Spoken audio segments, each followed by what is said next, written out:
Okay, Deuteronomy, we read 10 this morning, but we got to finish up chapter 9. If you remember last week, this is the part of the one-sentence summary where God reminds Israel not to think that he's taking them into the land and blessing them because of their righteousness. Right. And he reminds them very pointedly, where in one paragraph, just one paragraph, he says 3 times, it's not because of your righteousness, it's because of their wickedness that I'm giving you the land. 3 times in one paragraph. Now, when someone slaps you in the face like that, it's like time to take notice. Okay? And so this is where memory comes in. Remember how you failed in the past. Okay? And then he goes into the golden calf and says, remember the golden calf. Moses is up there on the mountain. You've already agreed to the covenant. He's getting the written form of the covenant. He's going to come down with the tablets. And during 40 days, you didn't even last 40 days before you made an idol and went back to paganism. It says, remember that. It's not because of your righteousness. Okay?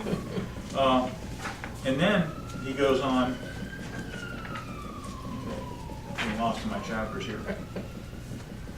All right, we went up to verse 23.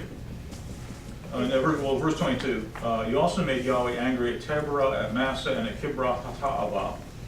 Okay, so there's other places you should remember, but I'm not going into the details. Just remember that you failed there too.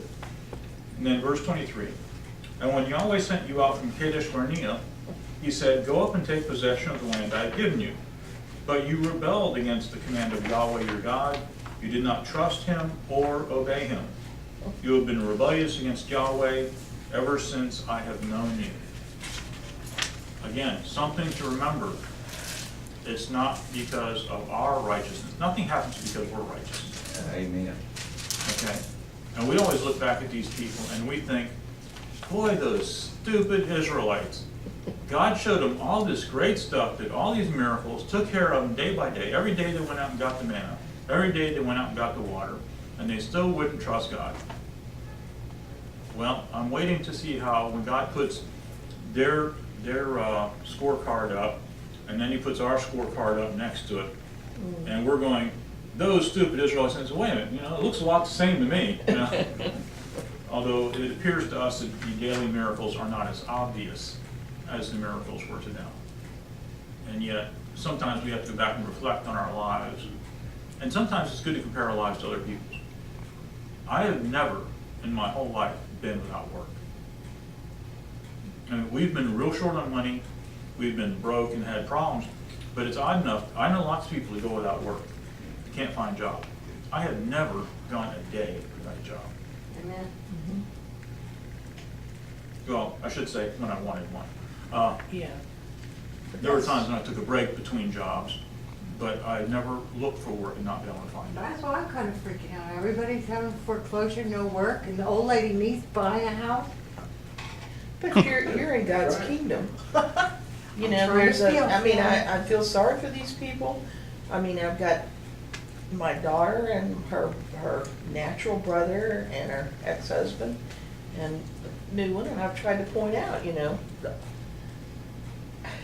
as long as you're not trying to really be sold out to God, you're not going to get his blessings. There's other points to it as well. One, you have to be willing to actually work. There are people who want They're jobs. willing to work. There are people who want to have jobs but not really willing to work. They're And two, they're not willing to do something that they consider beneath their level. And that's where the not the Protestant problem with these kids. I mean, they constantly work hard, and then everything tanks, and it's because they're not in the will of God. They must not be. No, they aren't. There's no question about it.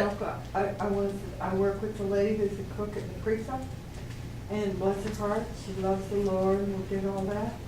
And the point of my story is to make it quick. I'm not sure if she tithes or not. It's not really my business, but she just had another major problem. It's like my brain was just screaming, well, you don't tithe. I know you're loving me, but you're not committing. And I'm having that, I think I want to have that conversation. It's not like, who am I to tell her, but... Yeah, and that's the point at which, am I telling you something to help you or am I judging you? No, my mind was screaming it, Mama. My mind wanted to say to her, Yeah. like, I could protect you more if you'd let me, and tithing would be one inlet. Yeah, the tithing definitely is one way to get under God, the umbrella of God's protection. Okay, and it's funny because sometimes, you know, you'll have work and you'll have money, you've got a consistent job, and God's not gonna take that from you, but you can have multiplied expenses. It's kind of like, I used to have a Presbyterian pastor, and he made the point that when he didn't honor the Sabbath, even though he's honoring the wrong day, the principle still applies. When he didn't honor the Sabbath, he didn't give God his day, he would wind up sick or wasted time. When he honored the Sabbath, he didn't have the downtime that he did when he didn't honor the Sabbath. So it's like, I'm gonna get my day down out of you one way or another, okay? And the same thing applies to tithing. If you don't want to give it to me, I'll take it from you and put it somewhere else. Yeah. Now, do you want it to go for the kingdom, or do you want it to go to tire kingdom? I'm Because you gonna can have tell her- flats, you I'm know? gonna use that sentence, because it had to do with, she got stuff stolen and stuff. Yeah, and you know, it's funny, I live in a neighborhood where I dare say there's a fair amount of theft. I've never had anything stolen out of my Oh, yard. praise the Lord. And my stuff lays out there all the time. You know, I got stuff in the driveway, they can steal ladders and other things, and God protects us.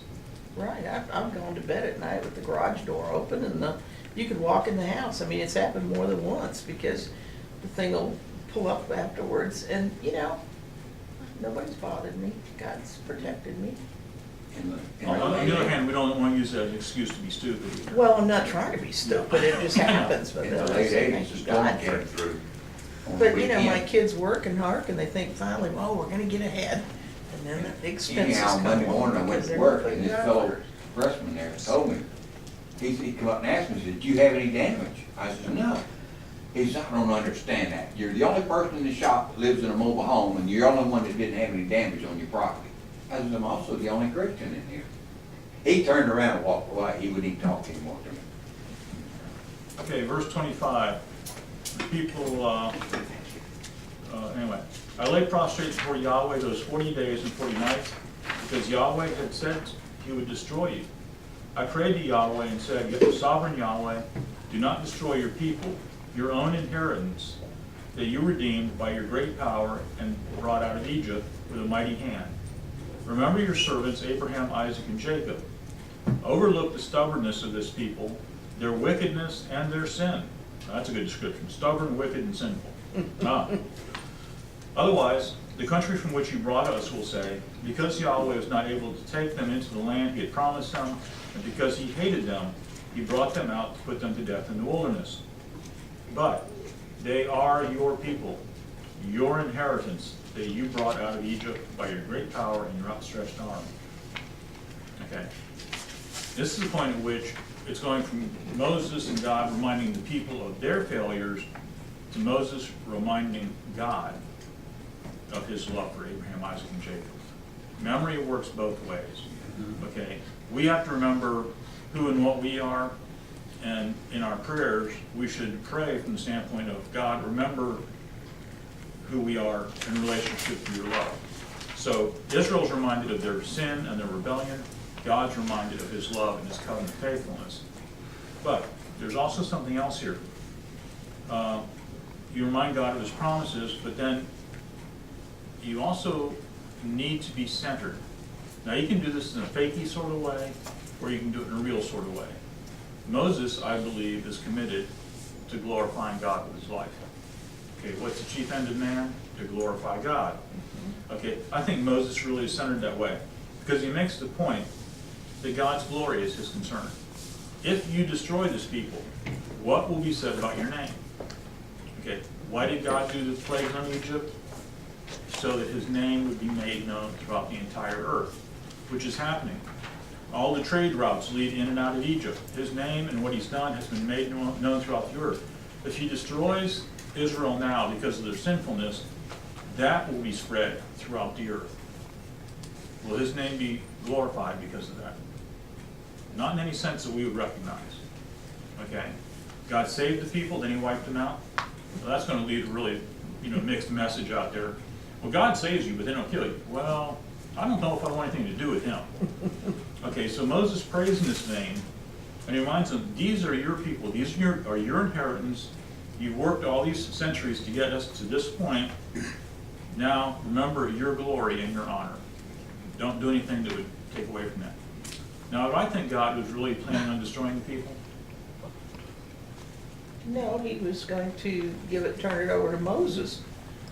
Well, I think that he was I mean, in he a was sense- gonna destroy him and give it to Moses. I think he's making a picture for us. Okay, one, he in a way, he's testing Moses. Okay, Moses, I'll make you into a new nation. And Moses says, no, because that would be glorifying me. That would be all about me becoming the new Abraham. Moses isn't geared that way. And this points out his real motives. It's not about me, it's about your people and your kingdom. Okay? I'm concerned about your glory. Okay, this is also the picture of Messiah. Moses gives us a picture of what the Messiah will be like. He's not concerned about his glory and his benefit. He's always pointing towards the Father. Okay, I say only those things which his Father has given me to speak. No, I'm here to glorify the Father. He's not there to glorify me. I'm here to glorify him.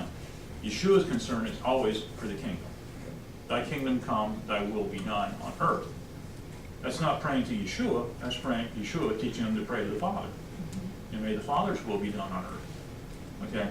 And if you look at the back of my shirt, Yahweh's kingdom, what's there? What's represented there?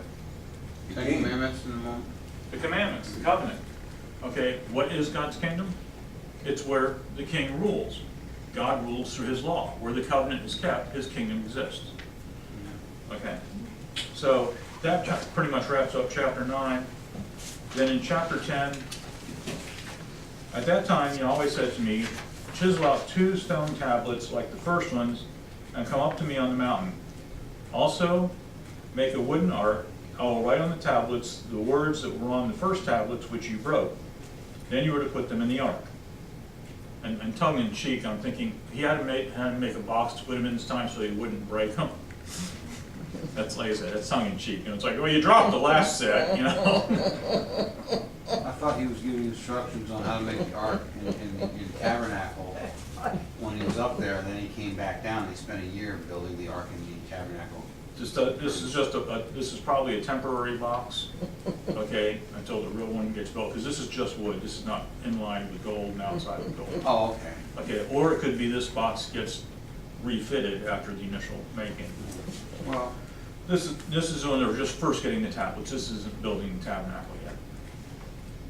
So I made the ark of acacia wood and chiseled out 2 stone tablets like the first ones, and I went up on the mountain with the 2 tablets in my hand.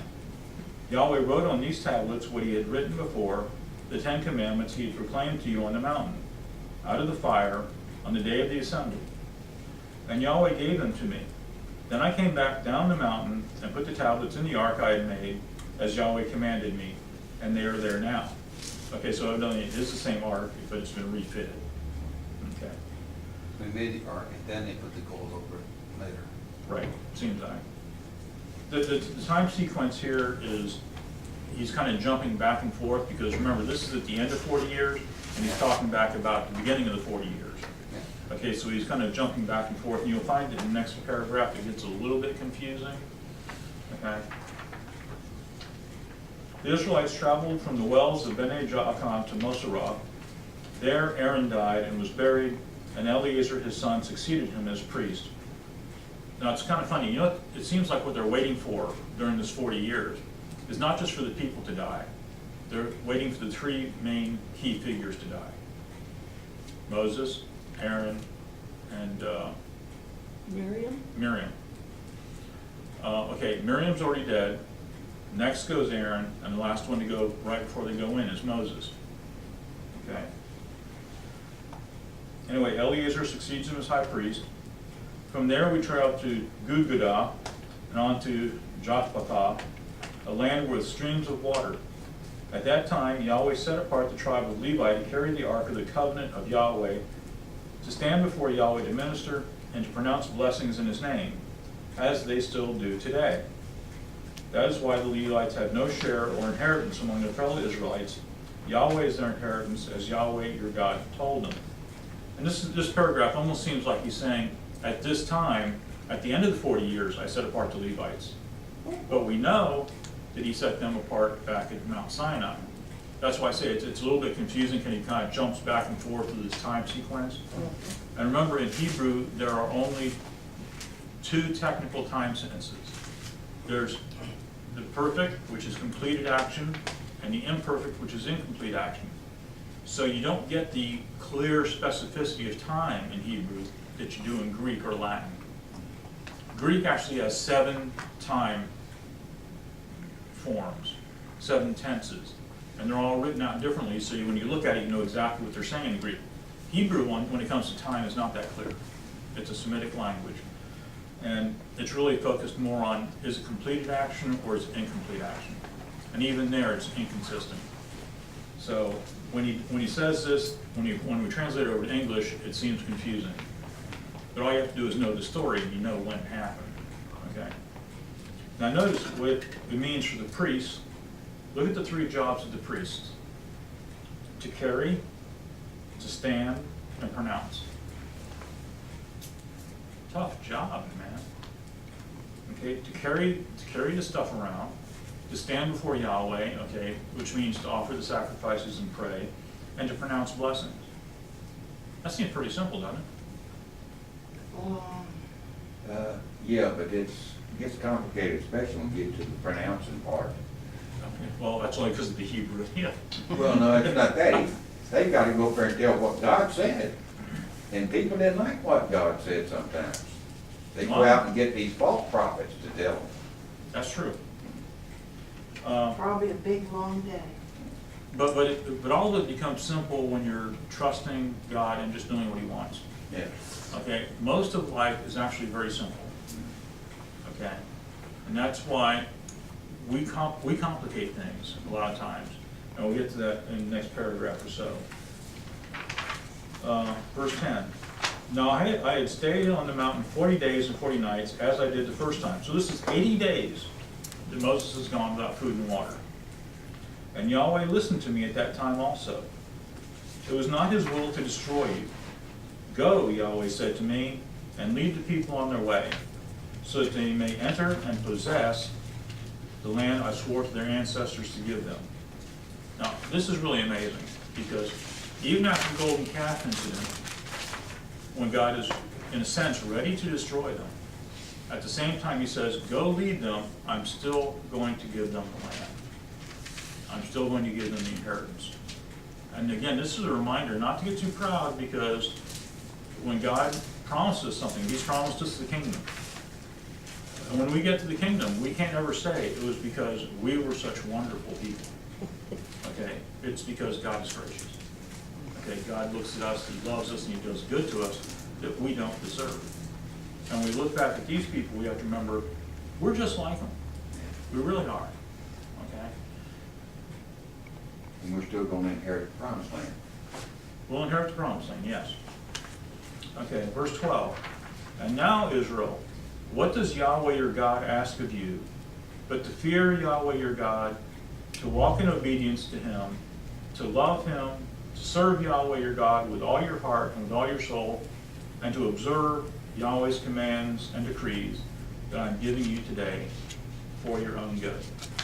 Now, key verbs here: fear, walk, love, serve, observe. All of them boil down to the same thing. It's all saying the same thing in slightly different ways. What does it mean? Live by the Torah. Okay, live by the Torah. The Torah is a reflection of God, Yahweh. Yahweh's character. So all He's saying by all these different verbs is, be godly. Be like me. I am holy, therefore be ye holy. Very simple. Just be godly. Simple term. And the Ten Commandments are the outline of what it means to be holy.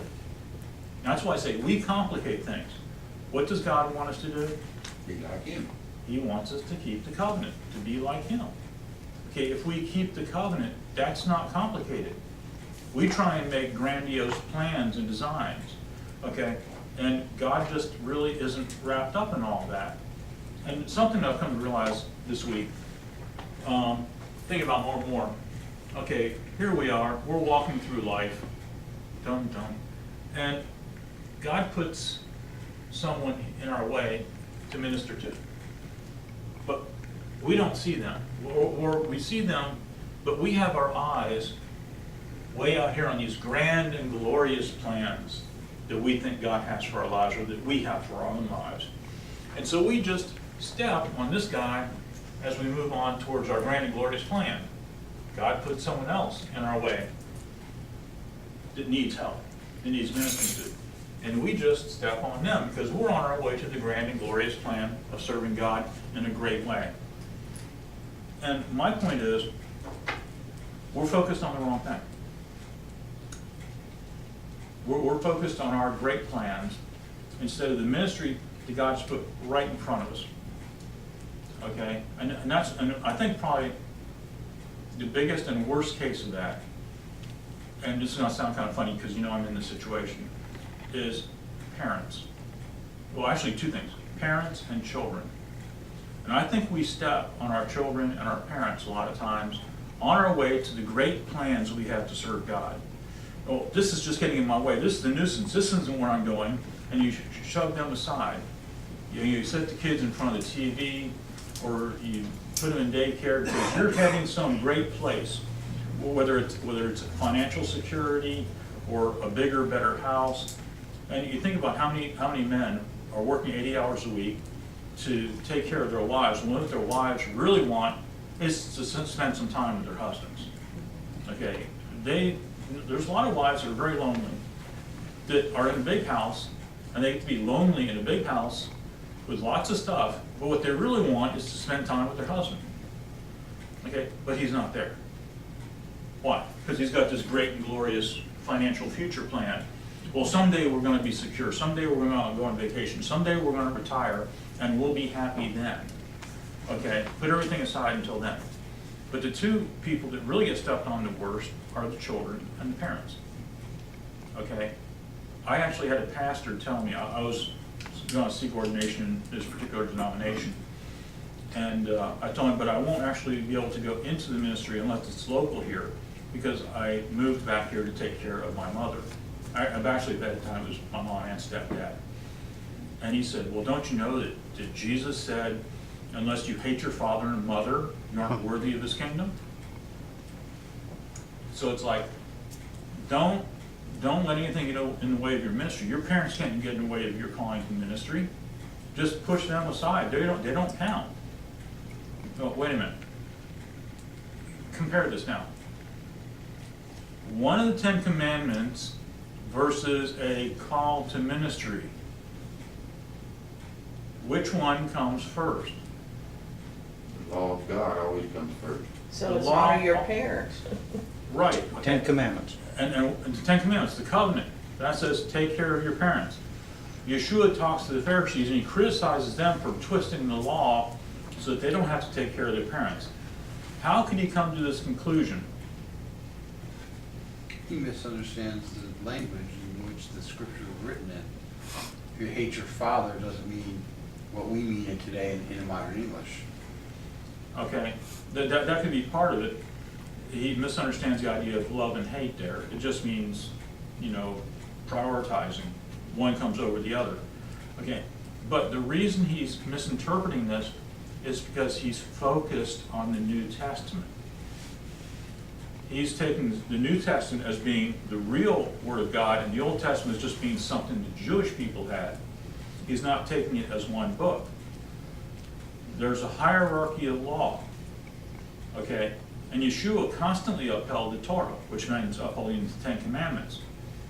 The 10 Commandments come before any other kind of calling, okay? And in Timothy, chapter 5, he says to take care of the household of God, okay, first. And that any person who doesn't take care of his family is worse than an infidel. If you follow your calling and ignore taking care of your family, you are not serving God. You're serving your ambition. And that's why I'm saying the life of the believer is very simple. You live out the covenant.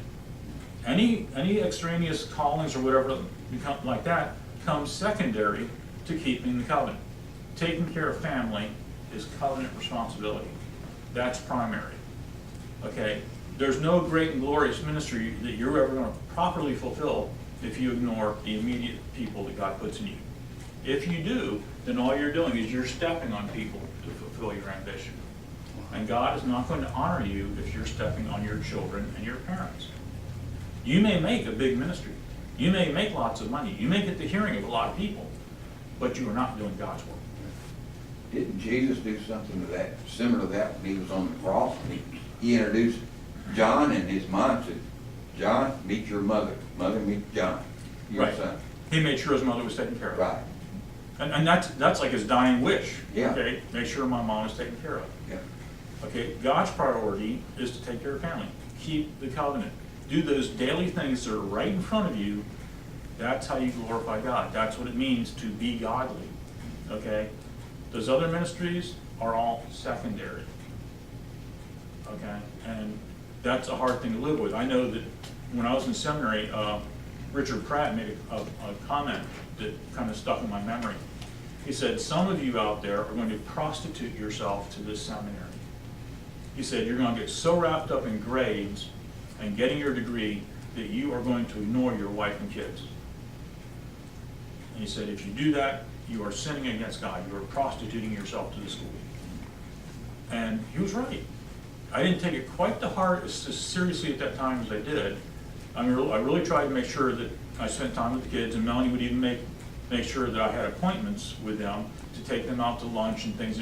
It's time that you take Heinrich out to McDonald's, for lunch. And I'd take on lunch. And Melanie always made sure she got her time. She would come over and she'd sit on my books. Okay, I'd be there studying, and she'd come over and she'd sit on my lap or on the books and go, my time. And she used to laugh at the other wives who complained about not getting their time. She says, you have to make your time. And they were complaining. Their husbands worked at most 20 hours a week. I was working 40 to 60 hours a week to get through seminary. And she was making sure that me and the kids all got our time. Or she and the kids all got their time. Anyway, we're going to stop there today. We didn't make it all the way through chapter 10. But the point is, it all boils down to being godly. And the godly life is lived in the day-to-day experience, not the grand hopes and dreams of the future. I'll give you one illustration before we quit. If you all saw the movie The Empire Strikes Back, it's one of the Star Wars series. Right. You have the old Jedi Master Yoda. He's about this big little green guy. And he has the young Jedi who's into it, but he's not very experienced. And he says, your problem. And he starts poking him with his walking stick. He says, always to the future you have looked away. Never your mind on the present. Never your mind on where you were, what you were doing. That's not the right way. Okay, God puts these people in our way. This is the here and now. We're always looking towards the future instead of what needs to be done here and now. Okay, do the here and now. God will take care of the future. Now, I say that knowing that I'm not a good example of that. Okay? I try and take care of all the here and now things, but I know that I've looked to the future a lot more than I've looked to the immediate needs around. God will be the judge on that. But on the other hand, God's bringing it into perspective. I'm not going to defend myself. What the heck? I've lived the way I have, and I'm trying to look to the here and now. And after 40 years, the future's in God's hands, and we'll see what happens. Praise God. Okay, you can kill it.